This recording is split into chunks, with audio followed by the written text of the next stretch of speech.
want you in my arms now. Keep daydreaming of us dancing on the moon. Awesome. RINI, man, thank you so much for taking the time. Hey man, I'm happy to be here. Thanks for having me. Awesome. So, yeah, I guess I just want to take this time to, dive deep a little bit into your album that just dropped, Constellations, and also, chat to you a little bit more about you and the Australian music scene as well. So, Right, maybe if you want to start off with an introduction from yourself. of course. Hey, what's up? My name is RINI. From Australia, Melbourne, particularly. I make R&B music, and I sing, play guitar, produce, and I just dropped my new album, Constellations. Talk to us a little bit more about the process of putting this project together and what it's all about. Back in 2018, when I sort of got back together with an old friend, and now she's my girl, and that's what sparked the inspiration behind this album. And it's all about like love, and I guess the whole process of just falling in love. And yeah, I worked on the songs over time. I had my friend from South Korea, Snago Oki, who was helping me produce the songs, and my good friend Aldwin, who's also from Melbourne.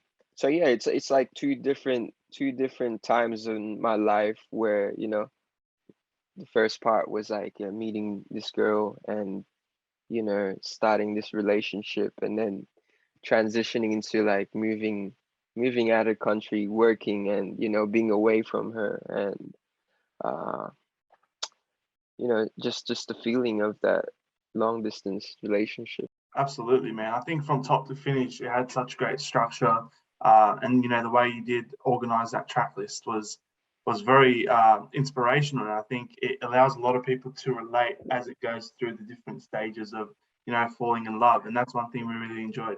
What would you say is the meaning behind the name of the album? Because it could be interpreted in a lot of different ways, but what's your sort of backstory on that?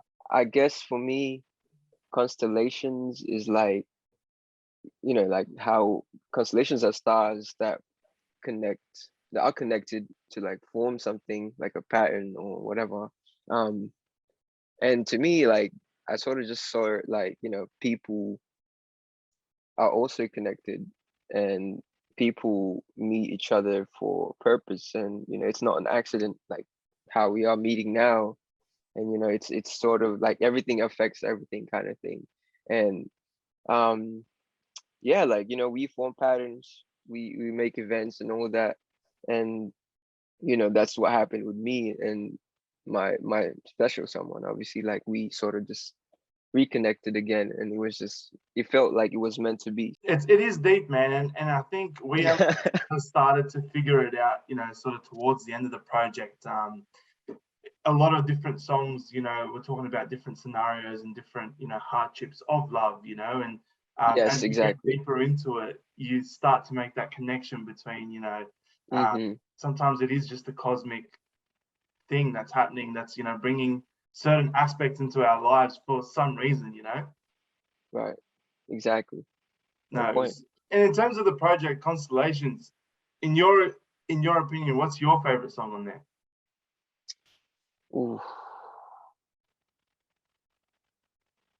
I would say, I think I'd give it to Destination You.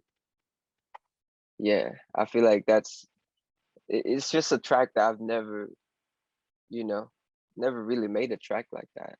That's right. Something so old sounding, 70s vibe kind of thing.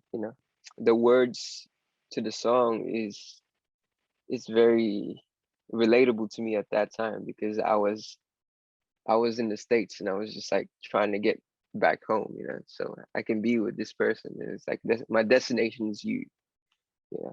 No, So it's very meaningful, man. And I think a lot of the music there, resembled a lot of the songs on that album resembled, although it was, so heartwarming, it was also a little bit sad, that the listener was hoping for the best ending out of it, because they knew there was yeah. distance, and they knew that obviously love comes with hardships. And as I'm listening through, I'm waiting for that moment, you know, of Yeah. gratitude, and yeah, that's what I really like as well.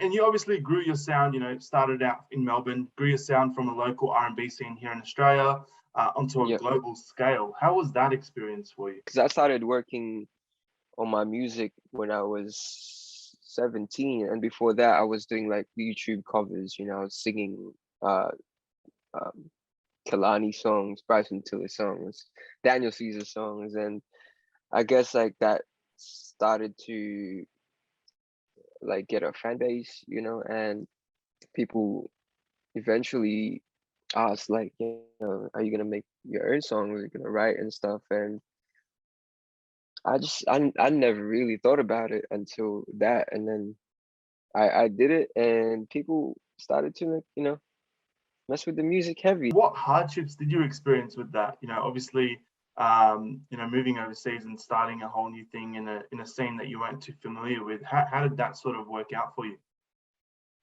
Man, it was really scary at, you know, first time. Uh, I guess so I sort of just got used to it, man. Like, you know, being spending a lot of time out in LA and Atlanta, you meet a lot of people, and you know, you're always nervous at first, but you know, there's a lot of cool people in the US, man. Like, you know, they made me feel welcomed, and you know, working with them was just it was just fun. It was just like, you know, these same people like do this for the love of, you know, music. It's this is what I enjoy doing too. So I guess, yeah, something common, you know.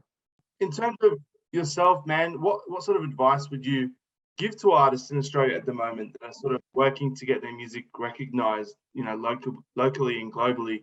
What sort of advice would you give them? I would just say, you know, keep working on your craft, and you know, keep trying new things and exploring new sounds, and collaborating. That's something that uh I learned being in the US. You know, it helps a lot because you learn a lot from other people, and like you learn quick as well.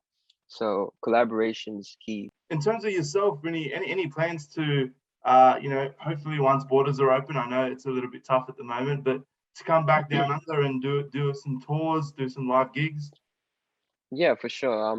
I'm already like, you know, I'm already planning that as soon as the borders obviously open and like the restrictions ease, like I want to do a tour in Australia, like everywhere. So um but Australia definitely is going to be one of the first places that I would do, because obviously it's home, and you know, like I know there's a lot of people in Australia who deserve to hear this album live, you know.